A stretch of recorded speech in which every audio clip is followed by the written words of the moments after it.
I'm Lauren from Pack Hacker, and in this video we're taking a detailed look at the Samsonite Freeform Carry-On, which I've been testing for 3 weeks. Let's dive in.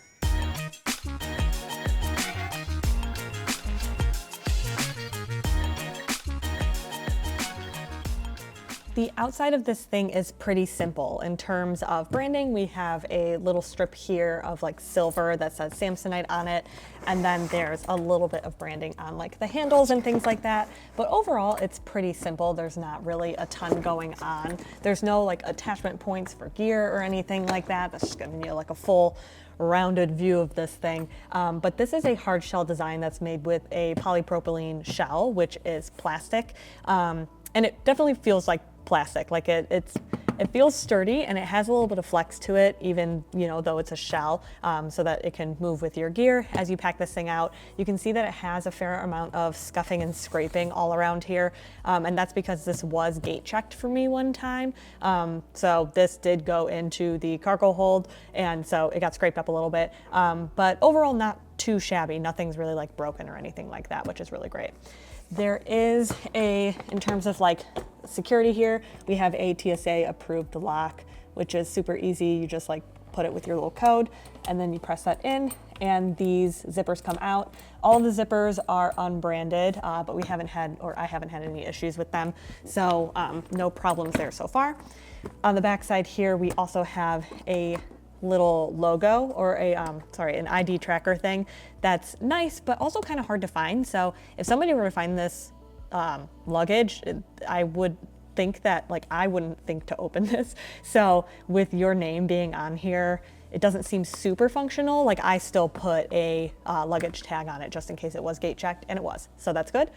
And then we also have this telescoping handle here, which feels nice and secure, and just slides out nice and easy there. So overall, pretty simple. We have these like carry handles here that pull out when you grab them, and then they tuck nice and simple against the side there. So they don't like stick out or anything like that. And they are, there's like a little bit of comfort there, like for padding for comfort and that sort of thing, but nothing too crazy. So it's pretty simplistic. We have 4 wheels on the bottom, two on each of the wheels, so it rolls nice and easy, and everything like that. But feels pretty secure and overall functions like you would expect a suitcase to function. This is the luggage next to me. It has a nice sleek look to it. It's not like the sleekest thing I've ever seen in my life, but in terms of aesthetics, I think it's still basic enough that it looks nice.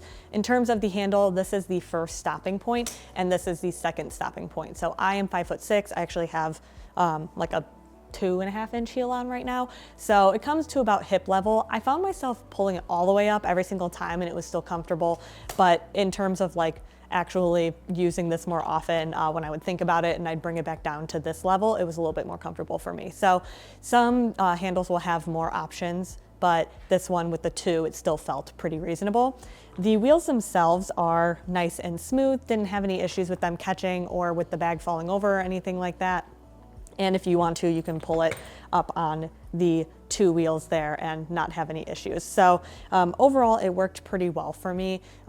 It didn't like tip over. It felt pretty secure, pretty sturdy, and I had this thing pretty packed out. It was pretty much at capacity. If you're finding this video helpful, hit subscribe so we can keep making content to help you travel smarter. There are no additional pockets on the outside of this thing. So everything that you're going to store inside of here goes into the main compartment, which is with what I would recommend carrying like a personal item bag with this suitcase, just for that reason, because getting into it's a little bit tedious, and any small items that I wanted access to during my flight, I wanted to make sure that I had them on hand on like a personal item. So getting into this main compartment here, once you have this unzipped or undone from that TSA lock, this opens just right in the dead center and opens like a traditional suitcase that you would expect. So in terms of actual size of this thing, it is 1 inch too tall, wide, and deep to fit in within the like Delta carry-on restrictions, for example, and that's on like the higher end of things. So I actually did take this on 2 Delta flights. One flight, I had no problem getting it into the overhead bin. On the second flight, I was gate checked, and that had nothing to do with the size of my bag and just the fact that they were gate checking most people. So in that case, I didn't really have any issues, but that was me taking a gamble. If you're asked to check this at the gate, it could be, you know, $100+ depending on the airline. So we don't necessarily recommend that, but if you're willing to risk it, I didn't have any issues. And there were people there with bigger bags than me that weren't even flagged. So, you know, kind of to each their own, but it really depends on your experience. So on the inside here, we have a just like really nice big bucket shape on one side, and then on the other side is a zippered compartment. So starting with the bucket shape, you can see we have these two like elastic little like tie down straps, I guess you can call them. And those buckle in the center, keeps everything nice and secure. And then here is where I put mostly like packing cubes and things like that. So I had this packed out initially with like two really large Peak Design packing cubes, and it fit really great, but there wasn't really room for anything else in here.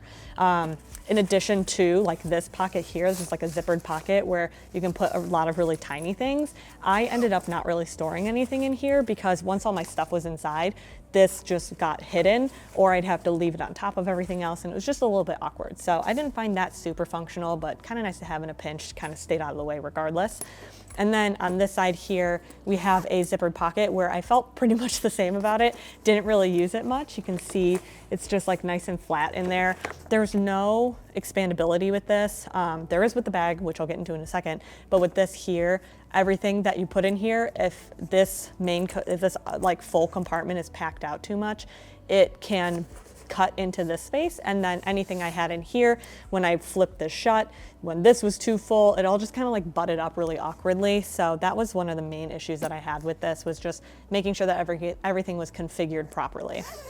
Going into this zippered section, I just have a bunch of stuff in here. This is a lot of what I had just taken on a trip. And so heels, if you travel with heels, you know that they are not the most convenient things to travel with. They take up a lot of space. So what I ended up doing was just kind of like filling the holes with things that I was going to be bringing anyway.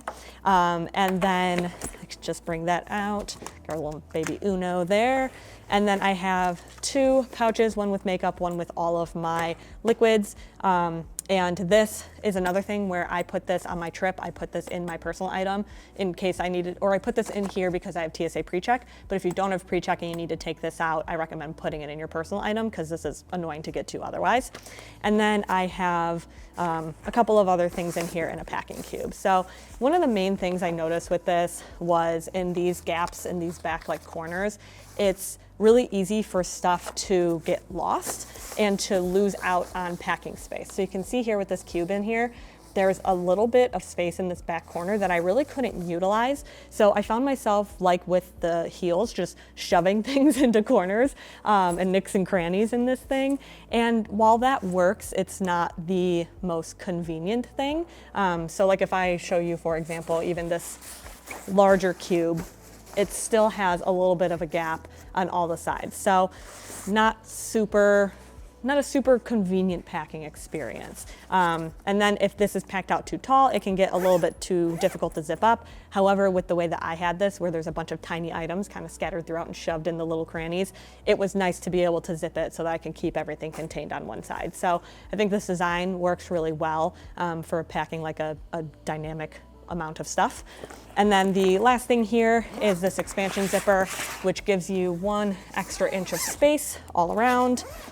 And so when that's all said and done, it just looks like that. And for me, this worked perfectly fine, but I was really hesitant to use it just because if, you know, with this already not fitting within those carry-on dimensions and me using this as a carry-on, I didn't want to push the limits. However, if you're going to be checking this bag, you can definitely take more than enough advantage of that extra expansion and pack even a few more things in here. So there you have it, the Samsonite Freeform Carry-On Spinner. Thanks for keeping it here at Pack Hacker, your guide to smarter travel, and we'll see you in the next one.